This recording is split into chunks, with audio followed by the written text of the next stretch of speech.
Welcome to the Jill on Money Show. It's Friday, May 19th, and we are here answering your financial questions. If you've got one, just go to our website, jillonmoney.com, click the contact us button, and let us know if you want to come on the air live. You know, I was thinking, Mark, I took a long Peloton class this morning. Shout out Maddie Wilpers, way to go. Former CPA. You know, I was thinking about how much the world of just sort of like staying in shape and sticking to it has so much to do with financial stuff. Because it's like you don't need to kill it every time. You don't have to make the best financial decision. You have to make the right decision for you. And you also have to like live your life and have some fun along the way. I know we've talked about that in the past, but there is something to be said for just having some sort of practice with your financial life that's almost like a workout. Like you're going to get out, you're going to walk every day. You're going to go play pickleball. Mark, have you played pickleball yet? No, I'm kind of anti-pickleball. Oh, I knew you were going to be anti-pickleball until you figure it out. You may actually, I'm guessing that you, of course, will end up playing and liking it and being good at it. So that's what I can tell you.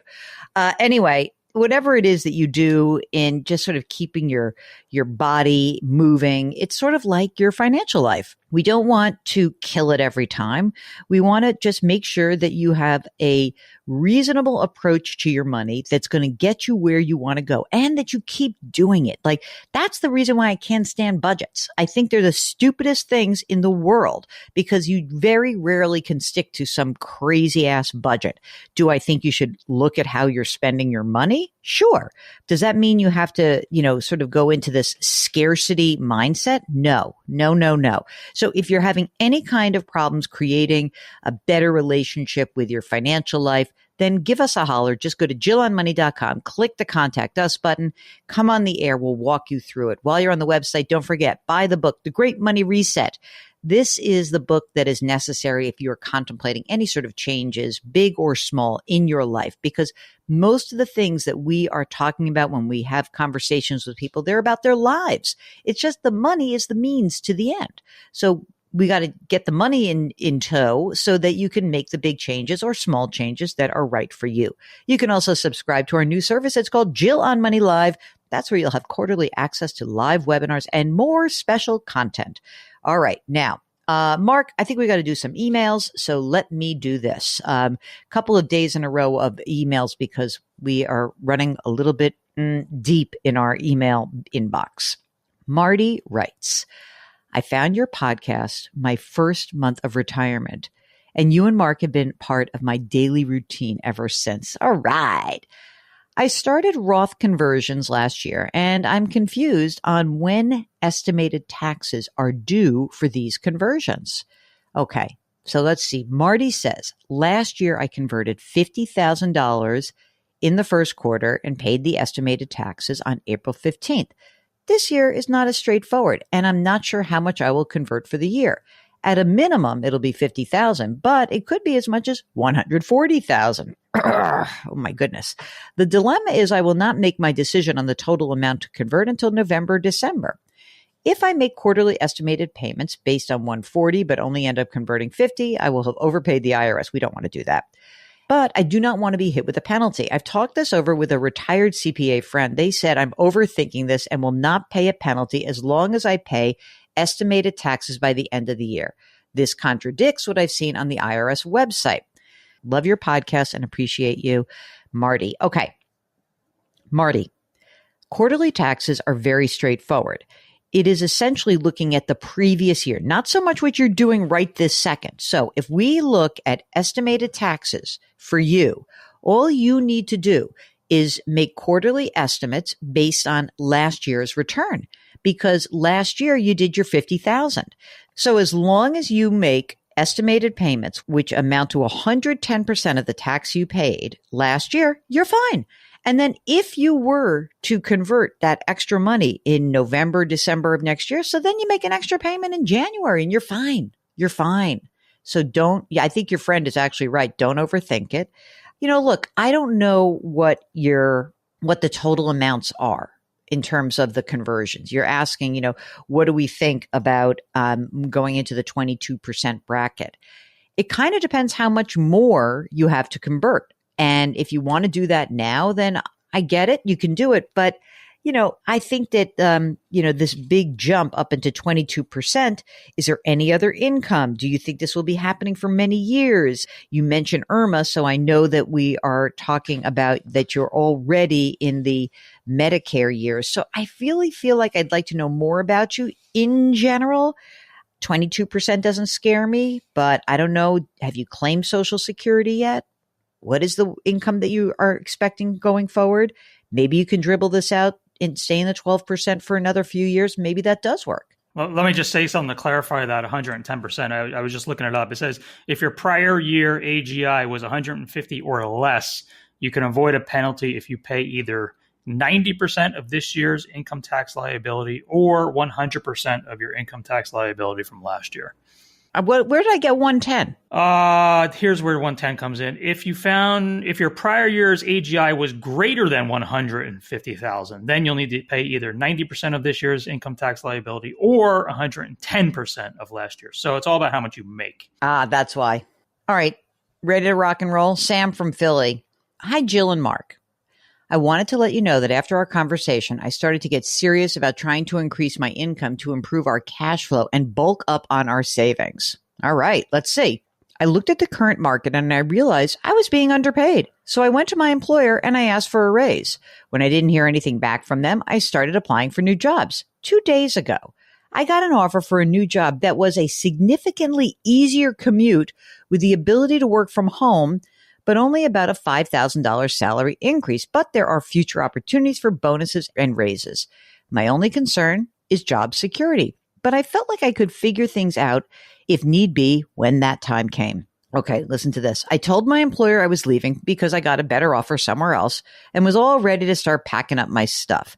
Yesterday, my director came to me with a $12,000 salary increase. No strings attached, starting Monday.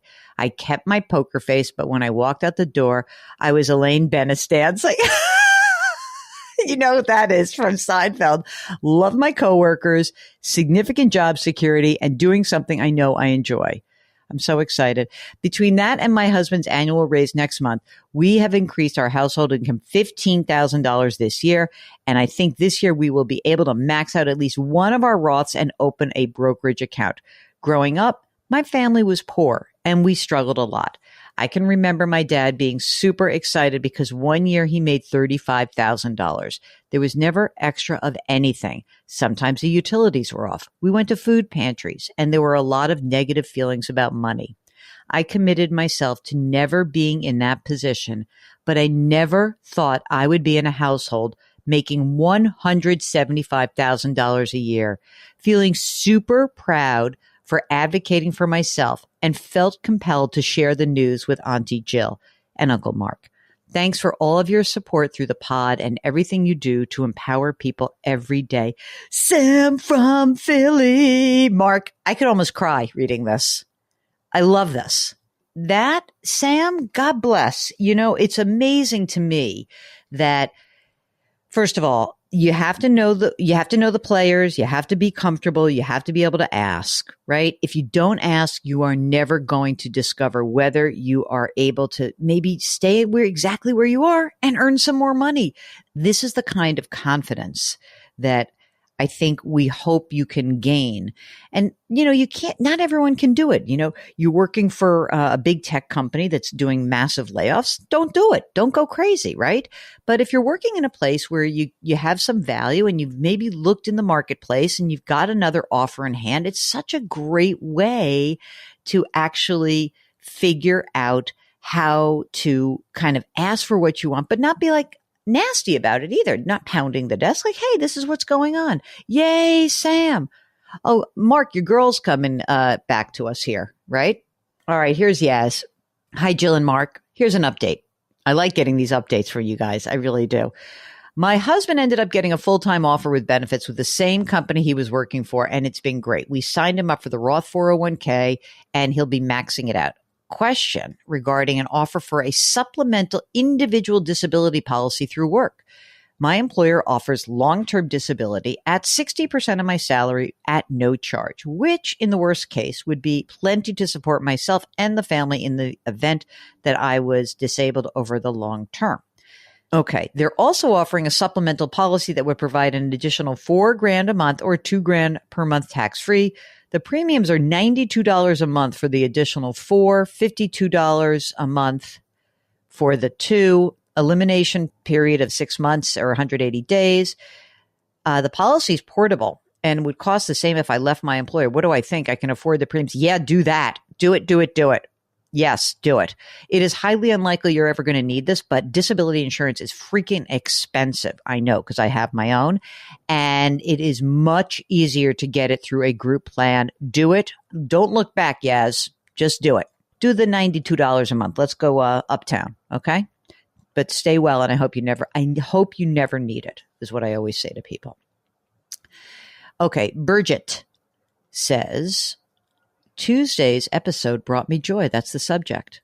I love listening to you guys and have been meaning to send in my financial information to get advice. Okay, but Tuesday's episode about Mark's visit to Denmark got me off my butt to send a quick note. Oh, this is awesome. Bridget is born and raised in Southold, New York. I know exactly where that is. It's gorgeous, on the North Fork of Long Island. We still have the family home there on the water overlooking the Peconic Bay. The North Fork is the best. Calm down with your North Fork snobbery. I'm in the South Fork. I'm just kidding you. Okay. What truly brought me joy is hearing about Mark's trip. Yes, I am Danish, have family there, and still speak some Danish. Growing up in Southold in the 1960s, speaking another language was not the most popular thing to do. I managed to hang on to some of this language. Okay, Mark, how to say good morning. Okay, good morn. Okay, good morn. Say it, Mark. Good morn.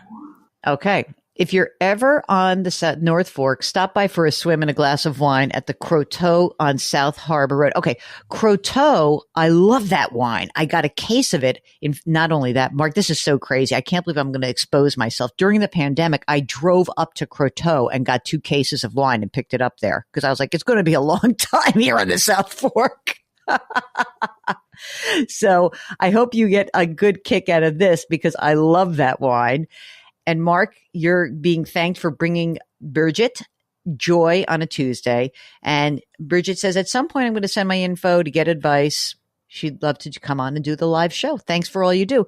I love this. This is like a positive day today. You really you're pumping up my ego today. It's great. Good way to end the week. It is a great way to end the week. And we are so delighted that you join us every day. And it is great to end the week on such a nice note. If you want to just say nice things to us, send us plenty of you'll always get your email read on the air. If you say something nice to us, but we are very appreciative and we do like answering your financial questions. So do go to the website, JillOnMoney.com. Don't forget when you're on our website, sign up for the free weekly newsletter. Mark does such a good job. It comes out today, Friday, every Friday. And you can subscribe to Jill on Money Live, access to quarterly live webinars and more special content. Don't forget, buy the book, The Great Money Reset. I've got bold steps to turn chaos into opportunity. It doesn't have to be chaotic. It can just be a change, right? All right, it's Friday. So we do a little business. Our music is composed by Joel Goodman. Karen Kranick is our web queen just for a little bit longer, Mark. I can't believe we're losing Karen as our web queen. Short timer. You know, we tried to bring someone into this relationship and it worked. It worked for a while. Mark, we are back to just being work spouses. We are no longer in a throuple. She couldn't handle us. She just could not handle us. Yeah, I guess she's had enough of us. I mean, also, she has a much higher paid client than us. So we get that. We love Karen and we thank her for helping us. Mark Telario is the best executive producer in the world. We are distributed by Cadence 13. Please leave us a rating and review on Apple and do something nice for someone else today. Change your work, change your wealth, change your life. Thank you for listening. We'll talk to you tomorrow.